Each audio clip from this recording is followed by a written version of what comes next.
ये देखें जी, अब इसको हमने डिश आउट कर लिया है। इसके ऊपर हम मक्खन डाल रहे हैं। ये देखें जी।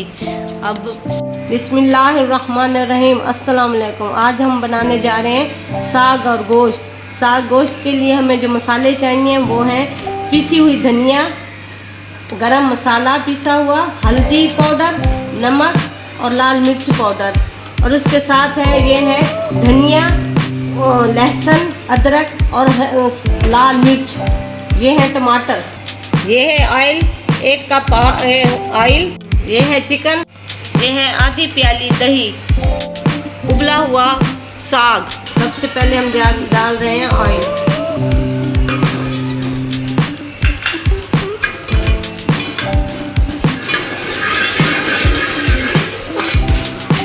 तो ये है धनिया और लहसुन अदरक का पेस्ट।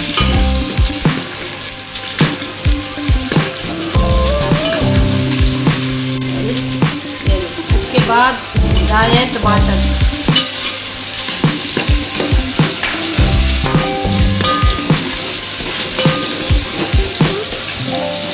तो थोड़ा सा भूनेंगे।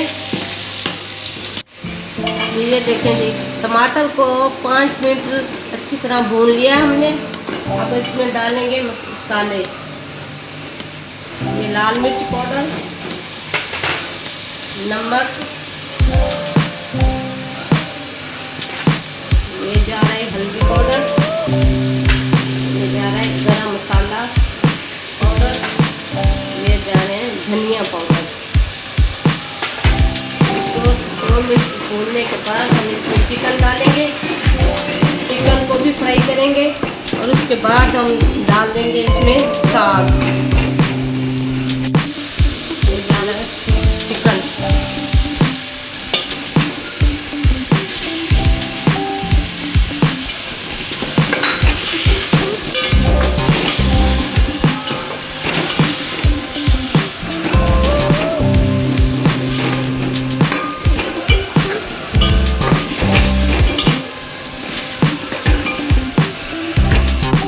चिकन को हमने 5 मिनट भून लिया है।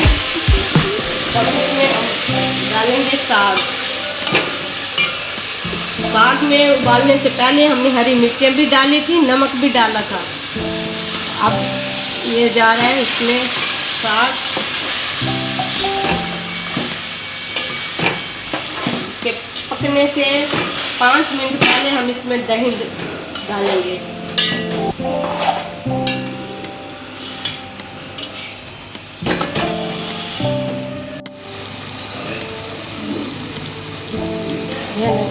ये अब हम डाल रहे हैं इसमें दही। के बाद हम मिक्स करेंगे। इसको तकरीबन 5 से 6 मिनट और पकाएंगे। जब ये दही इस पर मिक्स हो जाएगी तो फिर हम इसको उतार के डिश आउट कर देंगे। देखिए जी, अब हमारा साग गोश्त तैयार हो गया है। आपको नज़र आ रहा होगा ऊपर, उसके ऊपर ऑयल आ गया है, तो इसका मतलब है ये बिल्कुल पक चुका है। अब इसको हम डिश आउट करेंगे और आपको दिखाते हैं। ये देखें जी, अब इसको हमने डिश आउट कर लिया है। इसके ऊपर हम मक्खन डाल रहे हैं। ये देखें जी, अब सरसों का साग है, मक्खन है और साथ रोटी है। अगर आप चाहें तो सुबह नाश्ते में इसे पराठे के साथ भी खा सकते हैं। और हमारी वीडियो पसंद आई हो तो हमें सब्सक्राइब कीजिए, लाइक कीजिए, शेयर कीजिए।